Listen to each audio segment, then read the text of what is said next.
Buenas noches a todas y a todos. Pues yo quisiera platicar un poquito sobre un tema que me parece fundamental, más allá de explicar lo que es la corriente filosófica del liberalismo, la definición filosófica, política y económica, un poco hablar de lo que significó en México la aplicación del liberalismo en nuestro país, que es más que nada lo que yo llamo el salinismo, como una estrategia muy bien planeada y muy bien estructurada en un programa transeccional que buscaba una cuestión que me parece que es importante señalar y creo que por ahí podemos empezar. El proyecto salinista lo que quería era convertir a nuestro país en un satélite de oligarquías norteamericanas. Y hay varios puntos que a mí me hacen llegar a esta hipótesis. Hay al menos 3 líneas, pero quisiera centrarme en una específica que es la de la minería, porque al inicio del sexenio de Carlos Salinas de Gortari empezó a crear una especie de clase social muy bien estipulada. Tenía a los empresarios, tenía a la oligarquía católica, a la parte del clero. Hay que recordar que Salinas de Gortari lo que hace es regresarle el poder a la iglesia en cierta forma. A partir del salinismo vemos cómo incluso empieza a aflorar muchísimo las escuelas católicas por todo el país. Se les entrega espacios de poder muy importantes. También convoca a empresarios para ser parte de esta estructura salinista, convoca a los dueños de los medios de comunicación. Por eso cuando decimos los medios están a favor del régimen, yo creo que es falso, yo creo que no es como debemos de calificarlos. Más bien, los medios hegemónicos son parte del régimen. Y el verlos como parte del régimen cambia por completo el análisis que podemos hacer de su comportamiento y de lo que hoy vemos que hacen en todos los días en las primeras planas de los periódicos o en la radio, no se diga en la radio y en la televisión. Entonces el salinismo lo que fue haciendo es agrupar en sí a diferentes empresarios, al clero católico, a los medios de comunicación, para justamente devorarse al país de una forma que ya venía en la teoría a nivel internacional, agrupado en políticas sobre todo que beneficiaran al imperio norteamericano. Sobre todo después de la Segunda Guerra Mundial, la correspondencia de fuerzas estaba muy marcada a que Estados Unidos iba a marcar la agenda económica, la agenda comercial, la agenda política y en cierta forma la agenda social. Las políticas que se dictaran en nuestros países, sobre todo en la región latinoamericana, iban a ser en beneficio de las oligarquías de ese país. Y Salinas invitó a estos personajes no como decirles te voy a beneficiar en cierta forma, sino les dijo sé parte de este régimen. De hecho, convoca a esas oligarquías norteamericanas, canadienses y estadounidenses a ser parte del régimen. Creo que ahí empieza la gran desgracia del país, cuando convoca desde el Estado a formar parte del propio Estado a esas oligarquías extranjeras. Empieza, creo, a mi punto de vista, una de las traiciones más grandes de la historia de nuestro país. Y justamente estos personajes, estas personas a las que fueron agrupando, que no rebasan, como bien lo dice el presidente Andrés Manuel, más de 30 familias, fueron las que empezaron a ganar un montón de recursos y un montón de empresas, incluso los medios de comunicación, Azcárraga, por ejemplo, y todos los que eran parte de Televisa como personas accionistas, tenían negocios en otros espacios que también habían sido esos espacios beneficiados por el salinismo. Se entregó incluso empresas mineras, se entregó la salud, la educación en cierta forma también, evidentemente la electricidad, la parte de los hidrocarburos. Los intereses de estos empresarios, como parte del régimen, empezaron a crear la gran desigualdad que se empezó a formar en nuestro país, sobre todo a partir de Salinas de Gortari. En 6 años me parece que Salinas logra algo bien interesante, que es conformar en la parte intelectual también un muro de contención muy interesante. Están ahí los Krause, están ahí los Aguilar Camín, son parte de esa estructura. Se necesitaba la parte de la intelectualidad para llevar a cabo el plan salinista. pero también arma la parte del entretenimiento a través de Televisa, a través de los artistas, de sus novelas. Vemos cómo hay una gran influencia, sobre todo para no darnos cuenta del gran problema que empezaba a generar las políticas neoliberales hacia el futuro. Es decir, tenían en Televisa y en sus espacios una forma de anestesiar la mente y en cierto sentido el corazón del mexicano, de que no sintiéramos que esas políticas estaban afectándonos en ese momento como llegaron a afectarnos y siguen aún afectándonos en tiempos de la Cuarta Transformación. Y creo que ese es un trabajo bien importante que hicieron los medios de comunicación. Ahora, ¿por qué los medios de comunicación están tan rabiosos de lo que está haciendo el presidente Andrés Manuel López Obrador? ¿Por qué esa comentocracia tradicional está tan rabiosa de esto? Y mucha gente dice que es porque les quitaron el chayote o porque les quitaron la pauta. Yo sostengo que no tiene que ver mucho con la pauta, más bien que las personas que estaban al frente de los medios de comunicación, que los entregó Salinas, como empezaron a tener negocios en otras áreas, empezaron a perder eso. Es decir, cuando llega López Obrador, lo que pasa es que se les arrebata literalmente el país. Los que sí están rabiosos por lo que tiene que ver con la pauta publicitaria o el famoso chayote son la comentocracia, los que son los de abajo, los periodistas, los Dórigas, los Rivapalacios, los Pepe Cárdenas. Ellos crearon una estructura de beneficio de los recursos públicos, de la corrupción, a través de crear portales digitales con sus nombres. Existió de repente lopezdoriga.com o pepecárdenas.com, o Rivapalacio creó en su momento también su portal que se llama Eje Central. Estos portales que empezaron a nacer no tenían muchas visitas en esencia, no había nada que justificara que se les diera tantos millones, y sin embargo, cuando se ve lo que se le dio a esas personas, cuando se ve lo que se le da a esos personajes, vemos que hay un personaje como López Dóriga que le dan 250 millones de pesos. Es decir, esos 250 millones de pesos en un sexenio, que fue en el sexenio de Peña Nieto, no tiene justificación con las visitas de su portal.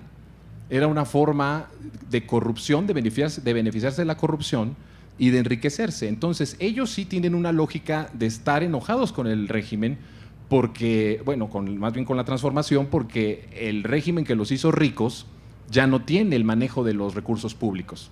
Entonces, hay que separar muy bien lo que en esencia tienen como rabia los que son dueños de los medios hegemónicos a los que trabajaron o fueron voceros de los medios de comunicación. Son diferentes las formas por las cuales están enojadas.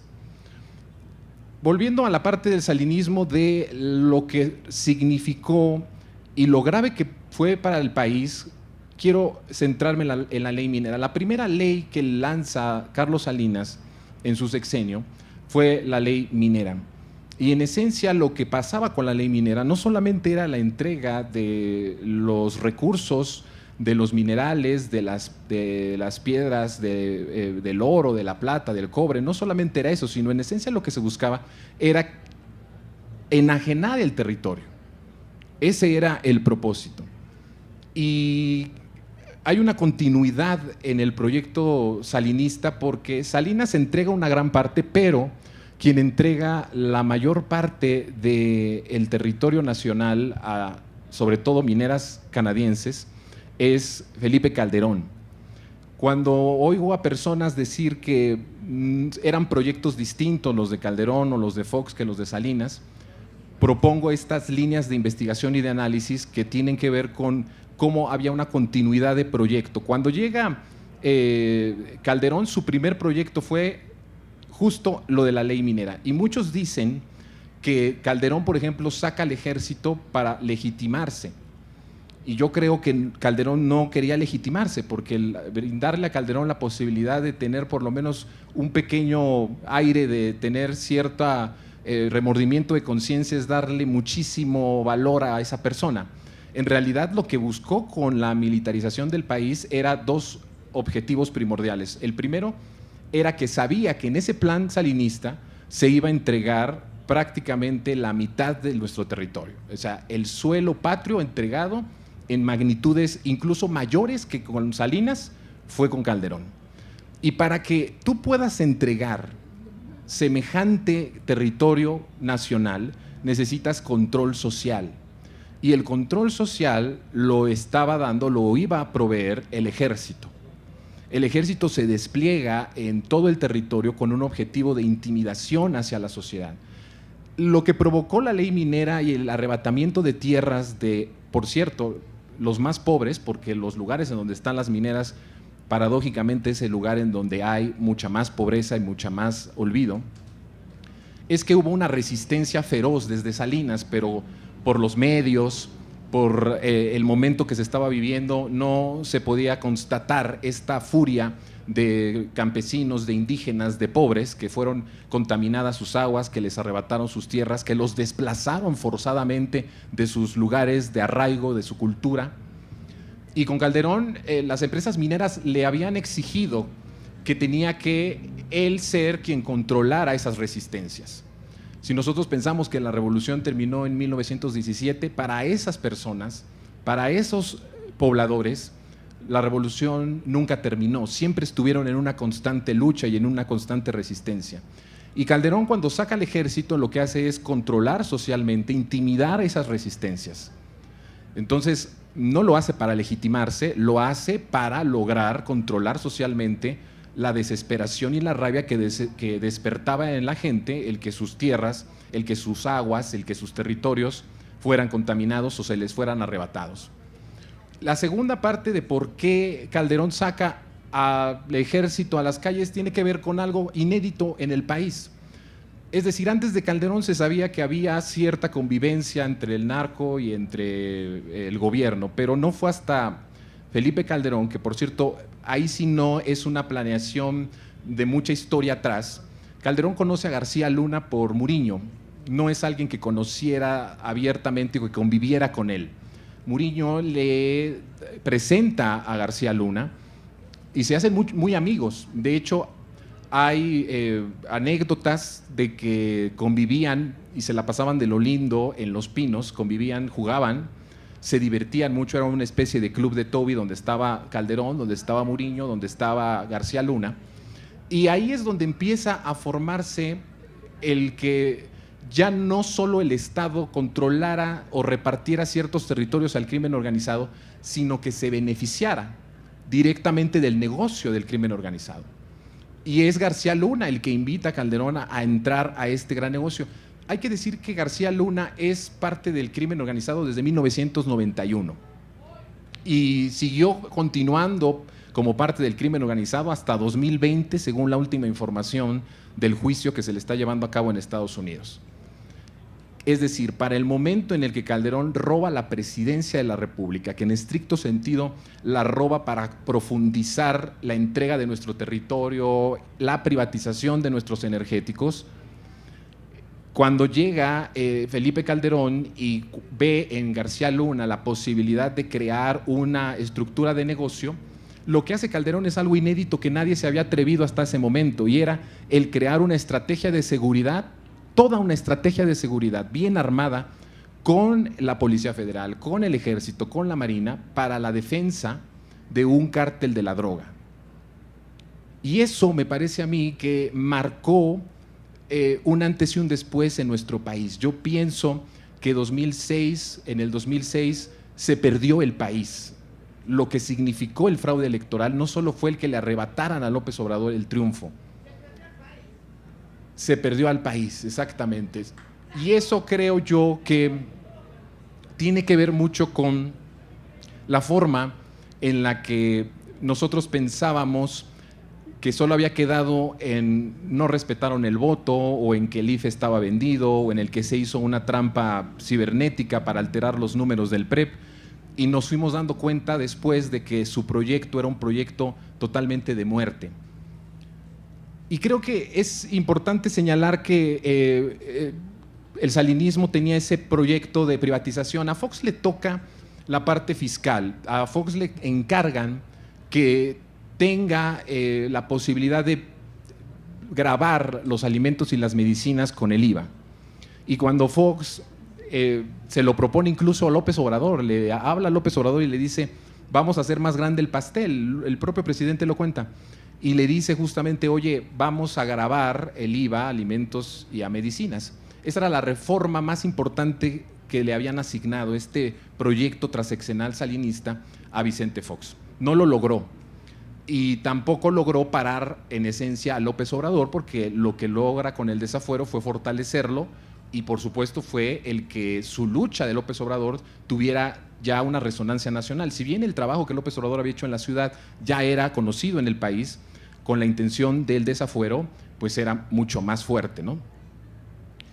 Ahora, hay un punto que a mí me parece bien interesante del salinismo, que es la disciplina dentro del régimen.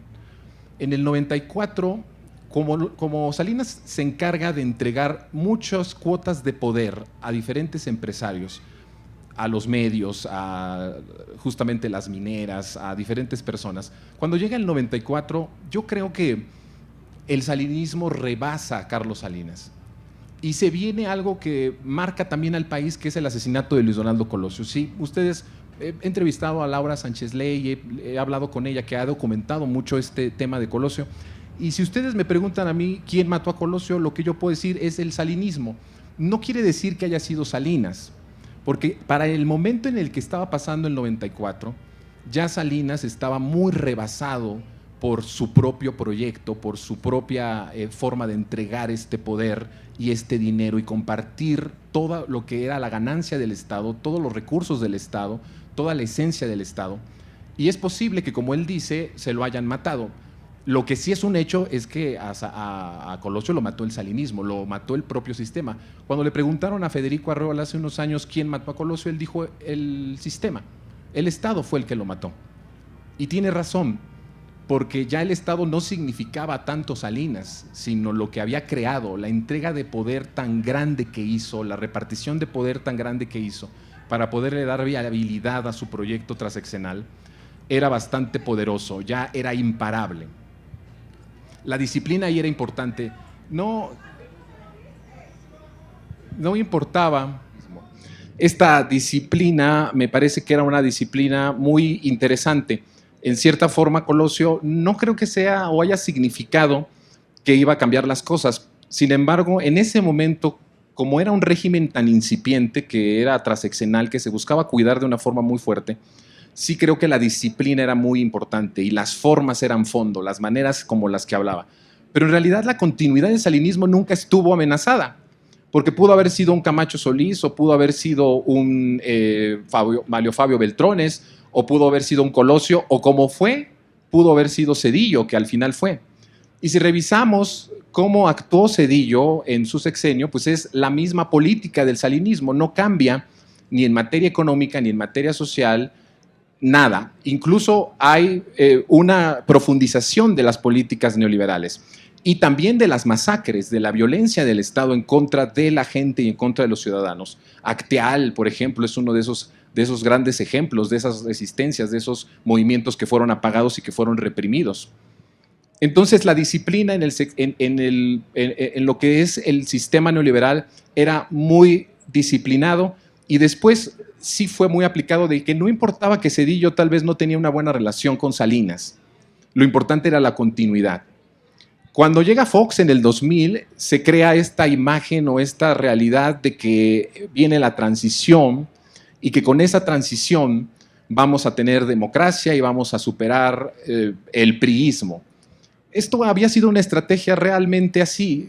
Lo que estaban ellos proponiendo era explotar al PRI a lo más posible para que recayera en el PRI todas las grandes desgracias del país y pudieran hacer el gatopardismo, convertir a otro partido que siguiera en esencia la misma política que siguió Carlos Salinas. Incluso, bueno, vuelvo, de Fox no podemos hablar muchísimo, pero sí quiero centrarme después en Calderón. Ya dije yo con Calderón cómo profundiza el gran legado de Salinas, que fue la ley minera, y qué es lo que hace con el país a través de el ejército, la militarización y todo lo que conlleva. Ahora, con Peña Nieto hay una parte que a mí me parece interesante, porque creo que Peña Nieto al cual yo le hablo es un quiebre en cierto sentido del salinismo. No porque fuera a transformar el país o a salvar el país, sino porque sí en el salinismo estaba como muy consciente la parte de que los grandes negocios eran entregados o tenían que ser entregados a empresas norteamericanas. Pero Peña Nieto, que en realidad el gran cerebro del peñismo o de lo que se pensó que podía ser el peñismo, es Luis Videgaray. Y en ese momento sí contemplaban, por ejemplo, darle más espacio a asiáticos, a las empresas chinas. No sé si ustedes se acuerden, por ejemplo, del tren México-Querétaro. El tren México-Querétaro es uno de los grandes ejemplos de cómo el peñismo estaba haciendo un quiebre con el salinismo tradicional y quería invitar a este juego de la corrupción a empresas no necesariamente europeas o gringas o canadienses, y entonces quería abrir este espectro a, en este caso, China, porque había ganado la concesión China. Bueno, Estados Unidos le puso un manotazo. Estados Unidos no dejó que prosperara como tal este proyecto, porque ellos sabían que lo que estaba a punto de pasar en el país a partir de la energética, a partir de la privatización de nuestros hidrocarburos, pues no podía compartir más negocio de ninguna índole con otro país, sobre todo cuando China se convierte geopolíticamente en un actor que empieza a ganar fuerza en la hegemonía mundial. Lo que antes se repartía solo Estados Unidos, hoy se reparte entre Estados Unidos y China, y en cierta forma Rusia por la parte armamentista, pero en cuestión económica e industrial o comercial, pues es la potencia estadounidense, pero también China. Y ahí en el peñismo sucede esa parte en donde no dejen que prospere esa línea de cambiar ciertas cosas para beneficiar de la corrupción a otras empresas de otra nacionalidad. Entonces, la línea que traspasa como tal, con la que podemos comprobar que es un mismo proyecto, que no es un proyecto distinto el del PAN al del PRI, sino que es el mismo, pues tiene que ver con la ley minera, con la ley energética, pero también hay que acordarse que ellos van por el agua, la privatización del agua, la privatización evidentemente de los hidrocarburos, la privatización de los energéticos, la reforma educativa también era de suma importancia, sobre todo en la parte ideológica y en la parte de la formación intelectual de los mexicanos y de las mexicanas.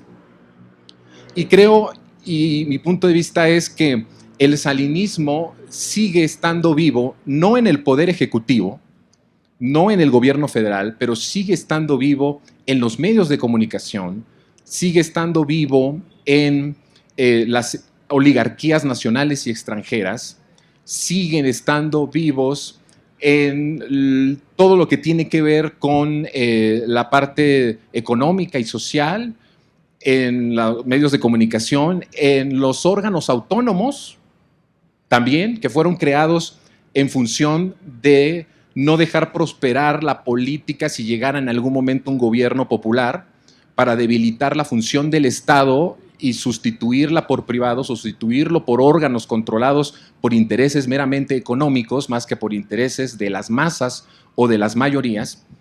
Y el salinismo sigue estando presente. Hay algo que pasó y que me contaban personajes, y después Raimundo Rivapalacio escribió una columna que dentro de tanto odio y tanta mentira me parece que hay algo de verdad que deberíamos de analizar y ser más profundos. Él decía que dentro de las esferas o en las altas esferas económicas se decía que lo que estaba pasando en el país con López Obrador era momentáneo, era como un suspiro. Y creo que tienen en cierta forma razón en pensar que podría ser así. Y como pueblo, como sociedad, tendríamos que estar alarmados y tendríamos que estar no con brazos cruzados de esa advertencia. Para este régimen que está ahí, que no ha muerto, que continúa, ya no tiene el manejo de los recursos del gobierno federal, ya no tiene ese manejo, pero sigue teniendo la fuerza. Lo que pasó en el 2018, lo que se logra en 2018, es un suspiro, es solamente un momento. Ellos van por arrebatar el poder y por volverlo a arrebatar a como dé lugar, con todos los mecanismos posibles, a partir de las elecciones del 2024. ¿Y cómo lo podemos ver esto? En esencia, Yo, al igual que Pigmenio Ibarra, creemos en una hipótesis que es justamente a partir de esto que les conté de Calderón, que muchos cárteles de la droga hoy en nuestro país operan al servicio de ese poder político desplazado en 2018, sobre todo en el área o en la parte calderonista. Es muy probable que el crimen organizado en muchas zonas del país esté operando a favor de esa clase política desplazada. Si nosotros vemos lo que sucedió hace unos meses, en donde empezaron a matar a periodistas, me parece que tiene mucho que ver con que no es casualidad que de manera serial se esté matando periodistas. Hay una clara intención de golpetear al gobierno y de hacerlo explotar en la parte de los derechos humanos y en el asesinato de activistas y en el asesinato de periodistas. La explosión de los ataques a los Oxxos en diferentes partes del país tienen más una intención mediática de hacer pensar que el país está hundido, que el país está fuera de control o que el presidente ya pactó con el crimen organizado, aunque suene contradictorio que si estás pactando con el crimen organizado esté teniendo estos acontecimientos violentos. Pero creo que hay una gran intención de los poderes del pasado de regresar a como dé lugar, y creo que no van a tentarse el corazón para hacer cualquier cosa que les regrese el país que les fue arrebatado momentáneamente, porque las transformaciones en el mundo no son permanentes, las transformaciones en el mundo se defienden todos los días. No es que ganes la presidencia o ganes un espacio político y ya tengas prosperidad y venga un bien para el país el resto del tiempo. No, las transformaciones, porque estos poderes nunca se mueren, porque estos poderes nunca van a ceder, la transformación y la lucha tampoco debería ceder. Nuestra movilidad como sociedad pensante, politizada, de crear debates, de crear espacios de diálogo, de salir a las calles, de salir a protestar, de salir a apoyar al gobierno popular, no debiera de ceder en ningún momento si pensamos que lo que logramos en 2018 queremos que tenga una continuidad y queremos que tenga una profundización. Y a mí me parece que lo de la marcha del 27 es uno de los ejemplos de cómo no hemos sido todavía capaces como sociedad de movilizarnos sin el llamado del presidente. A mí me parece que desde el primer día de gobierno del presidente, con cada una de las leyes que el presidente promovió en el Congreso, debió, sobre todo en la energética, recordemos que la eléctrica no pasó. Y esto poco a poco se habla de esa derrota. Es decir, sí se gana a través de las secundarias, de las leyes secundarias, el proteger el litio, pero la reforma eléctrica, como la había propuesto el presidente, así como la que propuso del INE, que no se logró aprobar, como lo propuso el presidente, debieron ser reformas en donde el pueblo, la sociedad acompañara al presidente para lograr esas transformaciones. Y me parece que nos quedamos en cierta forma o en cierta medida limitados en la manera en la que podríamos apoyar estas grandes decisiones que buscaban revertir el daño en materia de soberanía que le fue entregada al extranjero con una ley eléctrica que lograra justamente el recuperar la rectoría y la soberanía del negocio petrolero que le pertenece al hacia los mexicanos. Entonces creo que es una gran lección hacia los 2 últimos años del gobierno de Andrés Manuel, el ponernos a pensar si basta con pensar que en las encuestas está arriba cualquiera de las corcholatas, como se les ha hablado, y que hoy dicen las encuestas que si hoy fueran las elecciones, cualquiera, sea Claudia Sheinbaum, sea Ebrard, o sea Adán Augusto, ganaran las elecciones. Me parece que como sociedad, en un proceso de transformación que lleva apenas 4 años, luchando por quitarle el país a lo que se construyó y a lo que devoraron por 30 y tantos años, es iluso en cierta forma y en otras hasta negligente como pueblo el no entender que no se van a quedar con los brazos cruzados. Hay planes muy estratégicos. Nadie se acuerda de una columna que escribió Joaquín López Dóriga antes de las elecciones. Yo lo he comentado en la televisión y cuando lo comenté me llegaron muchos mensajes de decir, oye, esto que estás diciendo, ¿de dónde lo sacaste? Hay una columna que escribe Joaquín previo al 2018. Estábamos unos meses, 3, 4 meses de las elecciones. Ya López Obrador estaba muy arriba en las elecciones. Y Joaquín dice que le llegó la información cercana de personajes de la esfera política, económica sobre todo, en donde decían en una reunión que era imparable López Obrador y que la única forma de pararlo era eliminarlo físicamente. Eso lo dice Joaquín López Dóriga. Él cuenta que en esa reunión, en donde están varios empresarios, unos de plano se pararon y dijeron, sí odiamos mucho a López Obrador por lo que significa, pero no cuenten con nosotros. Pero hubo otros que no les cayó tan mal la propuesta de eliminar físicamente al presidente. ¿Qué nos hace pensar esto? Que la gran rabia del por qué López Obrador les arrebata el país, que no es solo López Obrador, fuimos 30 millones que votamos, es decir, es una osadía del tamaño de que 30 millones de mexicanas y mexicanos nos paramos frente a esa oligarquía norteamericana, nos paramos frente a esos intereses nacionales a los que sí eran y son y siguen siendo en cierta forma dueños del gran capital y por lo tanto dueños del destino del país, para decirles no vas a seguir devorándote más a nuestro país. Y esa osadía es una victoria que celebramos y que sin embargo tiene un plazo que termina en 2024 y que si no somos capaces de articular nuestra lucha, nuestra organización, nuestra concientización, nuestra forma de ver a los medios, nuestra forma de analizar a nuestra comentocracia, nuestra forma de desenvolvernos como sociedad, me parece que es muy probable que de una u otra forma, ojo, no en la parte electoral, ahí creo que vamos a ganar o se va a ganar, pero de una u otra forma van a seguir truncando la posibilidad de seguir transformando al país. López Obrador en 2006, cuando yo digo que en el 2006 se acabó el país, lo hablo porque tampoco nadie se acuerda que en 2006 López Obrador propuso dos cosas que en lo personal a mí me parecían maravillosas, que no volvió a proponer ni en 2012 ni en 2018 por lo degradado del país y de la economía.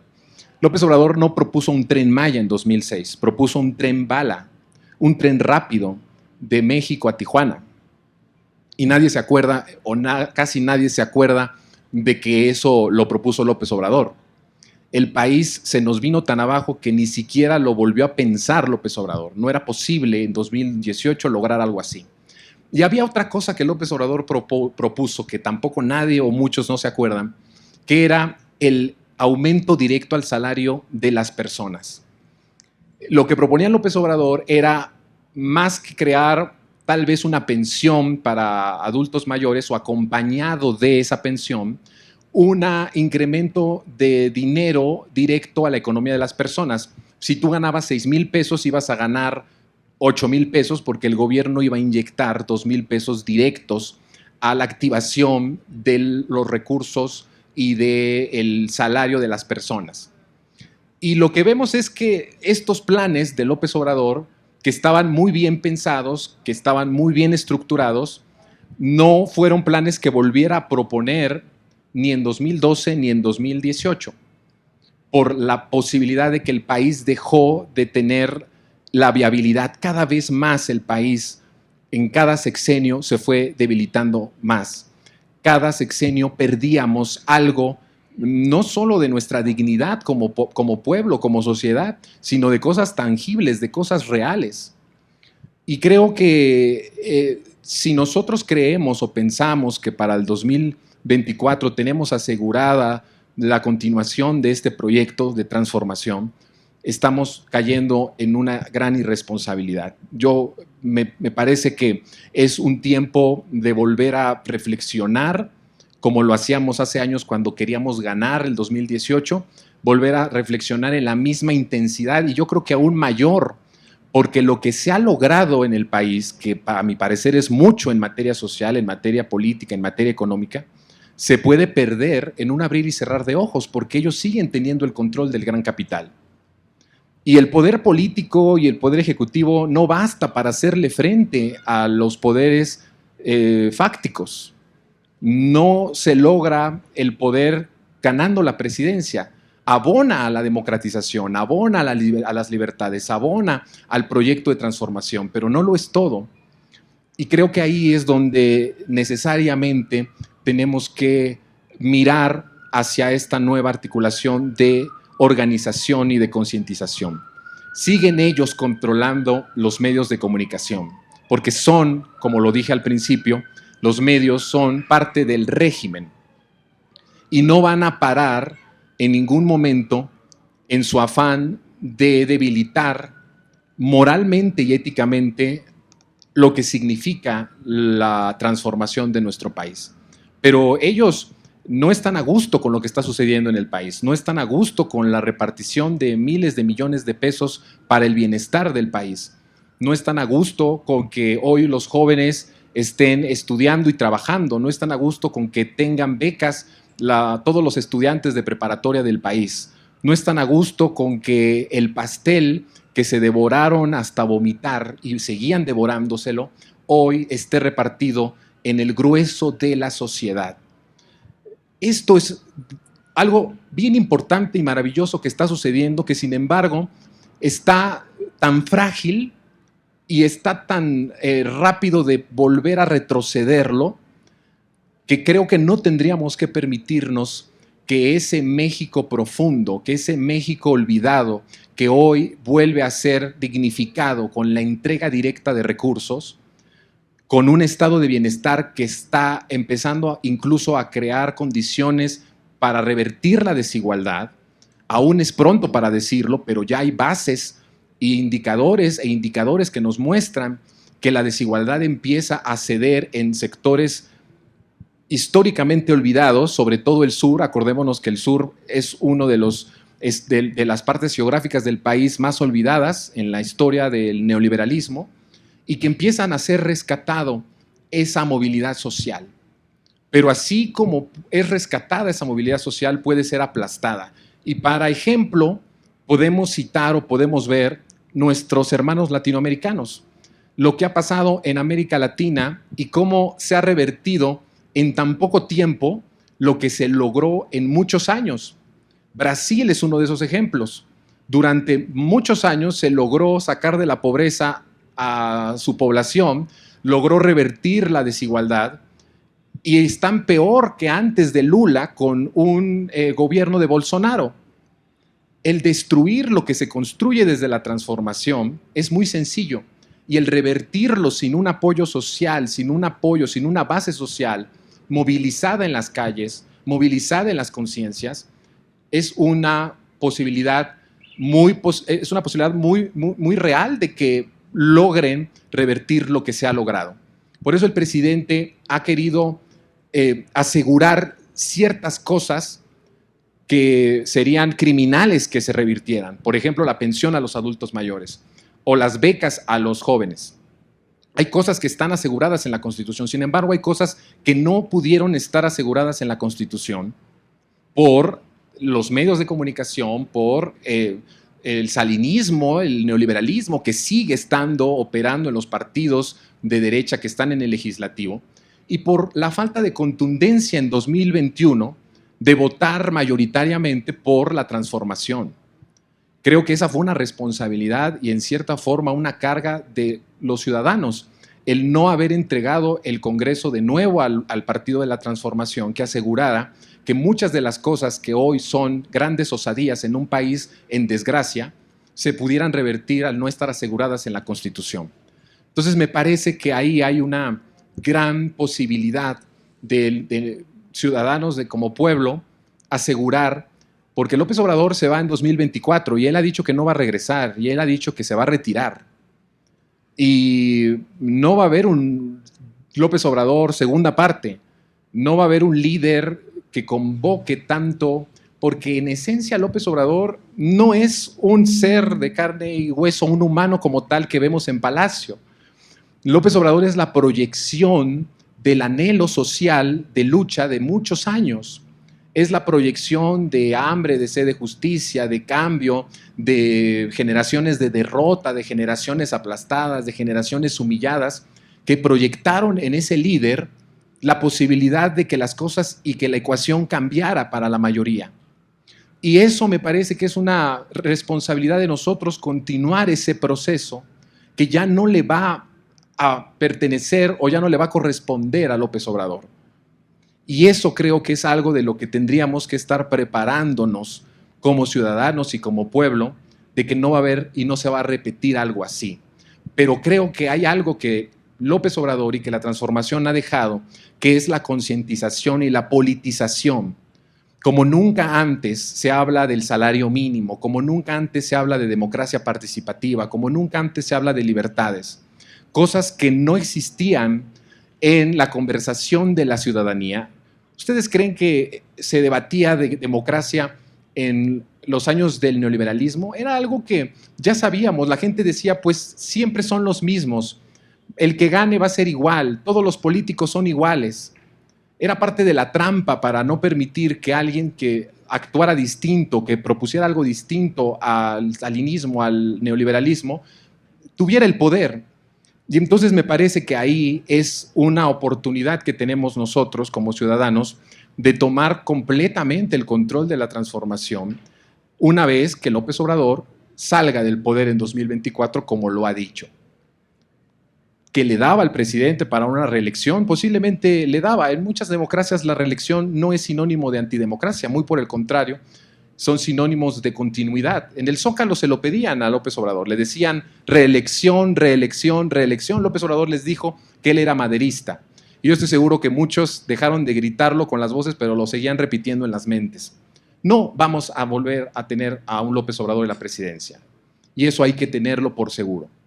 Y quien vuelva a estar en la presidencia tendrá que acoplarse a esa construcción, no de López Obrador, sino que construimos como sociedad con López Obrador. Y eso es una tarea que creo que nos deberíamos de dar a trabajarla cada uno de nosotros como sociedad y como pueblo. Yo no sé si quieran abonar a lo que hemos hablado, porque esto es una charla, no jamás fue pensado como una conferencia, sino como una charla de ida y vuelta, de alguien que quiera opinar o de personas que quieran abonar a esta conversación con sus puntos de vista o con lo que siente con respecto al tema que estamos tocando y del que estamos hablando. No sé si haya alguien que quiera participar, que quiera hablar. Creo que por allá como siempre, hay unos. si alguien quiere participar, les invitamos a que se acerquen a este micrófono y se formen para ir controlando el orden. Les pedimos que las intervenciones sean relativamente breves porque varios compañeros quieren, no por otra cosa, sino porque son varios los compañeros que quieren participar y además sí queremos oír las respuestas, ¿no? Entonces, les pedimos que sean relativamente breves y recomendamos, puede el Jonathan intervenir cuando prefiera, pero recomendamos que deje 2 o 3 preguntas o intervenciones antes de responder. Bueno, muy interesante tu plática, muchas gracias. Mira, López Obrador propuso o está proponiendo que la reforma del INE, los delegados que la integran sean elegidos por el pueblo. Y también propuso que los ministros de la Suprema Corte de Justicia sean elegidos por el pueblo. Todos los medios de comunicación se manifestaron en contra de eso porque dijeron, ¿cómo es posible que el pueblo elija a los magistrados de la Suprema Corte? ¿Cómo es posible que el pueblo elija a los representantes del INE, a los funcionarios, los otros funcionarios? Pues yo creo que a lo mejor al principio nos podíamos equivocar en la elección, pero es muy correcto, desde mi punto de vista, que los ministros de la Suprema Corte y los funcionarios del INE sean elegidos por el pueblo, como lo propuso López Obrador.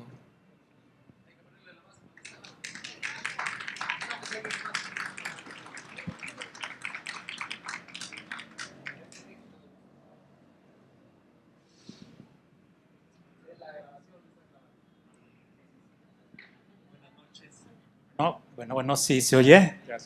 Buenas noches. Estaba pensando en la cuestión de el argumento de que de alguna manera nosotros tenemos que participar en esta responsabilidad de darle continuidad al proyecto. ¿Hasta dónde es necesario tener una dirigencia y una dirigencia importante, porque nosotros necesitamos estar organizados y necesitamos una dirigencia. ¿Hasta dónde podríamos estar confiados en que la dirigencia puede ser por parte de Morena?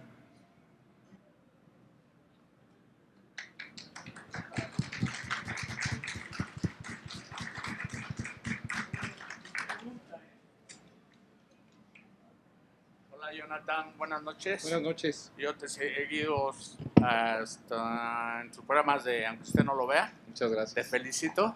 Gracias. Estas dos entrevistas con Epigmenio Ibarra y con Fabricio Mejía estuvieron fabulosas. Ayer con Fabricio. El programa con las chicas, Laura Barranco, estuvieron fabulosos. Te Muchas felicito. gracias. De eso que dices al respecto, que tenemos que aumentar nuestra participación, es correcto, es correcto. La derecha está ganando muchos espacios a base de billetazos, de mentiras, de lo que tú gustes y mandes. Hay mucha gente del pueblo que se las cree definitivamente, ¿no? Los medios públicos como en el que tú estás han hecho una labor extraordinaria, un contrapeso a los medios hegemónicos, ¿sí? Y nada más una pregunta que me gustaría saber tu opinión, ¿sí? Fuera del tema. ¿Qué opinas del supuesto atentado a Ciro Gómez Leiva? Bien. Bueno. Uy, qué fuerte esta última pregunta. Yendo a lo del INE, pues sí, lo decía, ¿no? No dejaron pasar. Hay que acordarnos que el INE es, me parece que la última instancia de la mafia del poder político. Es el último escondite de esa mafia. Se logra un poco con el plan B de López Obrador. Edmundo Jacobo controlaba toda la estructura de presupuesto del INE. No sé si ustedes sabían, seguramente sí, porque están muy informados, que cuando se hacían elecciones, bueno, el INE tendría que funcionar solo para organizar elecciones, no tiene otro papel, es para armar las casillas, para preparar a la gente, para cerrar y abrir casillas. El papel del INE tendría que ser totalmente técnico, no ideológico ni politiquero. Sin embargo, tenemos hoy un INE que es un partido de oposición a la transformación, eso es en lo que lo creó Lorenzo Córdoba. Pero dentro de esto, de lo que decía de Edmundo Jacobo, controlaban, porque cuando se le da un recurso al INE para unas elecciones nacionales, locales, el presupuesto que no gastan, lo guardan y se queda como guardadito y nadie sabe para qué se ocupa o cómo se ocupa. Sin duda alguna. Y por cierto, Edmundo Jacobo se reeligió de manera antidemocrática, porque si estamos hablando del INE y estamos hablando de la democracia, de lo que ellos creen que es democracia, pues bueno, hay una reelección 2 meses antes de que iba a salir, ya se había acabado su periodo, y se reelige para cubrirle las espaldas a Lorenzo Córdoba. Edmundo es muy cercano a Lorenzo Córdoba, son compadres, son amigos, y Edmundo era quien controlaba el dinero y el presupuesto al gusto de él y de Lorenzo, el millonario presupuesto que es dinero de todos nosotras y de todos nosotros.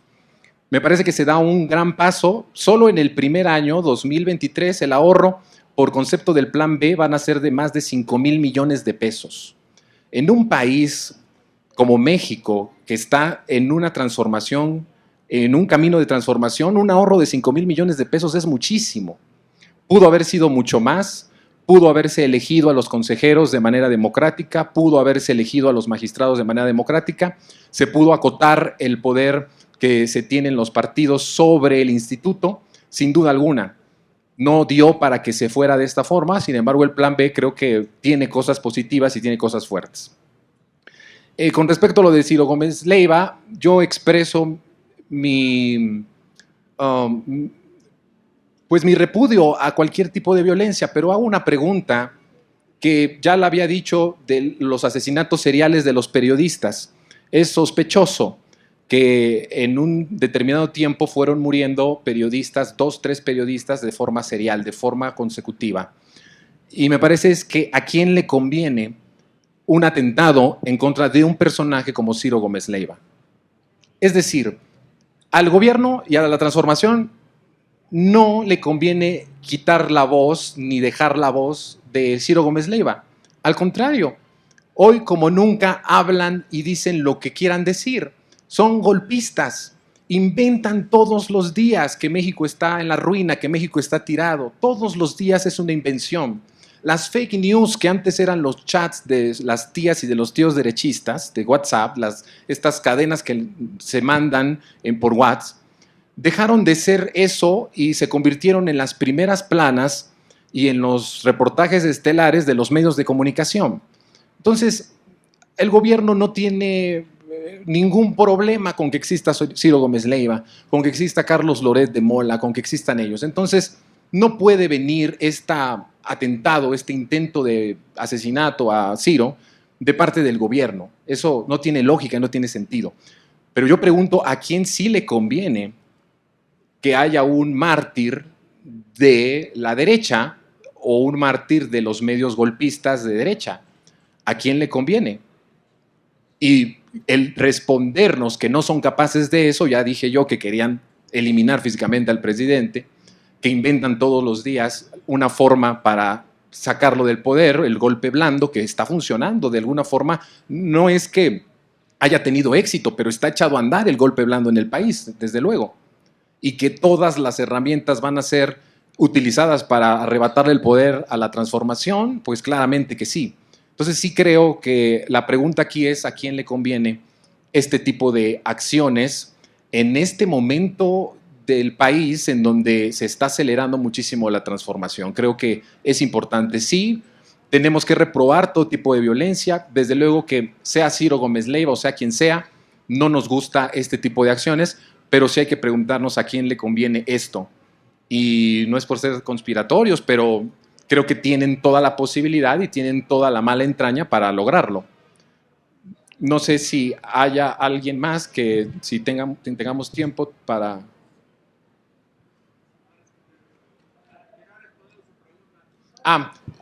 Perdón, la pregunta fue de lo de Morena, ¿verdad? Sí, muy bien. Sí, no, yo creo que no es necesario que sea de Morena para que sea alguien de la transformación. Morena le dio espacio a Lili Téllez. Hoy todo el mundo se escandaliza de que dice, ay, ¿por qué Lili Téllez y esta señora y todo? Bueno, no, ella llegó al Senado por Morena. Entonces, no necesariamente que venga de Morena quiere decir que va a ser alguien que continúe un proyecto de transformación. La sociedad tiene que ir más allá de Morena.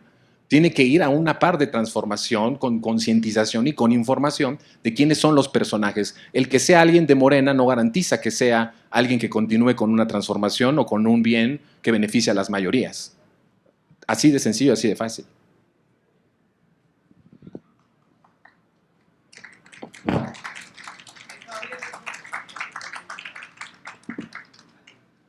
Hola, muy buenas noches. Mi nombre es Antonio Lozada. Es un placer poder conversar un poco contigo. Y bueno, más que nada es hacerte una pregunta, ya que bueno, tu expertise de lo que estás hablando. Y la pregunta es, ¿tú consideras que realmente con el plan B que se aprobó va a pasar constitucional o la Suprema Corte de Justicia en algún momento lo va a echar para atrás? ¿Tú qué consideras? ¿Que lo echa para atrás o que va a pasar? Porque aparentemente, pues pasó, pero ¿tú crees que la Suprema Corte de Justicia lo eche para atrás? Porque el mismo instituto que hoy están criticando es el mismo instituto que puso al poder al presidente que tenemos. Entonces, esa es mi pregunta. Muchas gracias. Bueno, muchas gracias por la pregunta. Hay ahorita mismo una lucha muy fuerte dentro del Poder Judicial, ¿no? De los grandes pendientes que tenemos en la transformación es el Poder Judicial. Eso no depende meramente del presidente.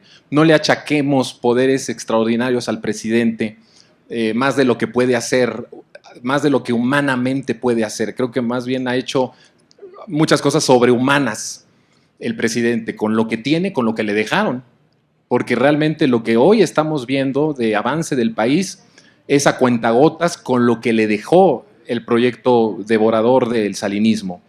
Y hay algo que está ahí pendiente, que es la Suprema Corte de Justicia. Recordemos que el presidente sí tenía la idea de que el actual presidente de la Corte era un garante de que se democratizara el Poder Judicial. Hablando de salinismo, el salinismo está en el Poder Judicial, está en los MPs, está en eso. Cuando hablamos de salinismo, no quiero decir que Salinas esté ahí con el MP o esté ahí, no, estoy hablando de todo el pensamiento, de toda la estructura, de complicidades, de protección.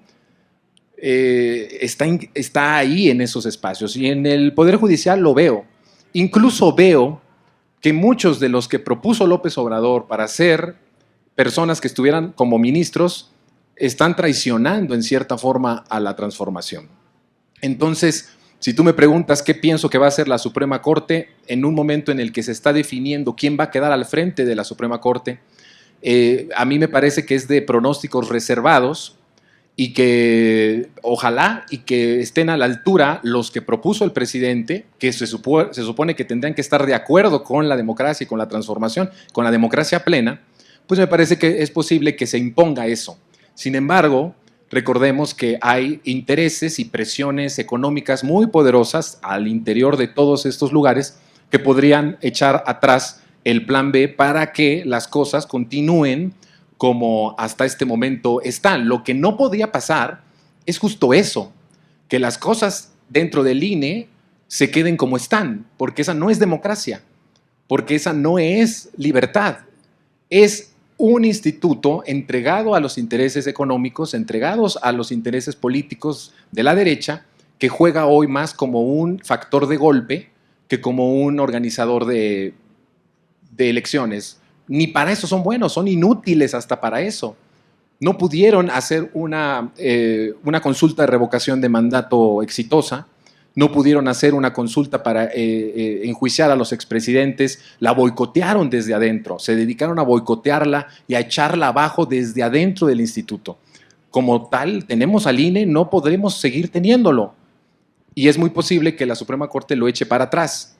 Ojalá y se imponga el que haya ese pensamiento de que esto significaría un retroceso que le pega fuerte al pueblo, porque hay que recordar que la reforma que propone López Obrador tiene un respaldo mayoritario. O sea, la gente que quiere democracia adentro del INE y que siente que tiene que haber que uno decida quiénes son sus consejeros y quiénes son sus magistrados, tiene un apabullante 70 y tantos % de aprobación en la población. Entonces, si no se aprueba y si la Suprema Corte no aprueba el plan B o echa para atrás el plan B, estarían yendo en contra de la voluntad popular. Y eso es gravísimo.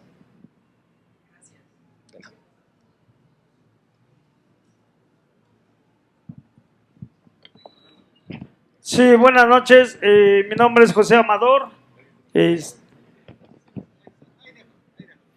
Nada más para hacer dos acotaciones, si me lo permiten. Hablaste de la zona minera en primera instancia. ¿Qué opinas de 1994 en el levantamiento armado de Chiapas? ¿Por qué el levantamiento armado y hasta hoy no se ha respetado los 13 puntos? Número uno. Acabas de decir la traición que se está dando dentro de el INE y todas las instancias que tiene el presidente Andrés Manuel, y de hecho la muerte y encarcelamiento de periodistas. En este caso tenemos un compañero periodista de Toluca, Irving García, periodista independiente y activista de RCP, encarcelado, fabricado con carpetas de investigación, y en lo personal, como defensor de derechos humanos, golpeado hasta quererme matar la policía del estado de aquí de la Ciudad de México, por defender lo que acaba de decir, que nos hace falta cultura política y organización. ¿Qué opinas de todo ello? Bueno, me parece que de lo que hablas con respecto a los periodistas o a este periodista en específico que mencionas, pues tenemos que asegurarnos de que la justicia llegue a todos lados. Hay un gran problema en el sector, digamos, en los MPs, con respecto a los jueces. Sigue habiendo una inercia autoritaria en muchos aspectos, en muchos lados en el país, y creo que tenemos que lograr que esto retroceda, que podamos tener garantías plenas. Y vuelvo a decir, no creo que un hecho como este sea responsabilidad de una sola persona. Hay diferentes instancias que tienen que ver y que tendrían que asegurar el que si hay pruebas fabricadas, porque déjame decirte que en el país hay muchísimas personas que están con pruebas fabricadas, muchísimas personas que han pasado muchísimos años en cárcel y que no tienen ni siquiera sentencia.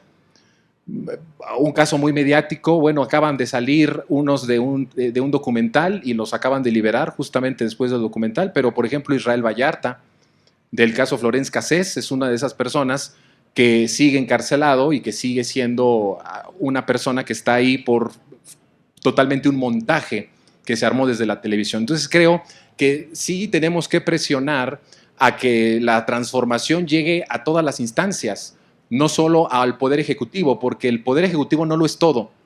El Poder Ejecutivo no es suficiente para cambiar el país. Se necesita presionar socialmente a que llegue a todas esas instancias judiciales, de jueces.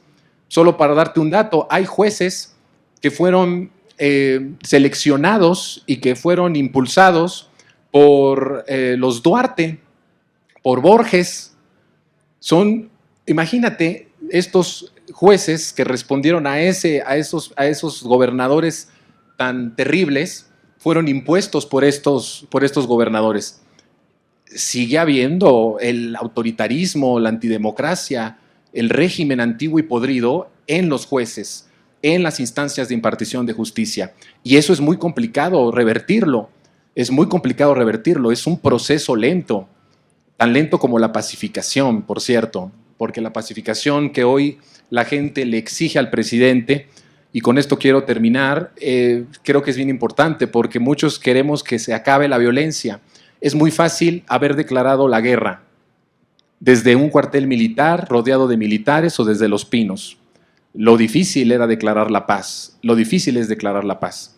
Y la pacificación del país no va a ser tan sencilla ni en tan poco tiempo como pensamos. Va a pasar muchísimo tiempo para lograr una pacificación. Sin embargo, creo que las bases sociales y de estrategia de seguridad están dando resultados esperanzadores a que se logre una pacificación. Pero es algo que va a llevar mucho tiempo. Les agradezco muchísimo el que hayan venido a charlar conmigo esta noche de todo corazón. Gracias.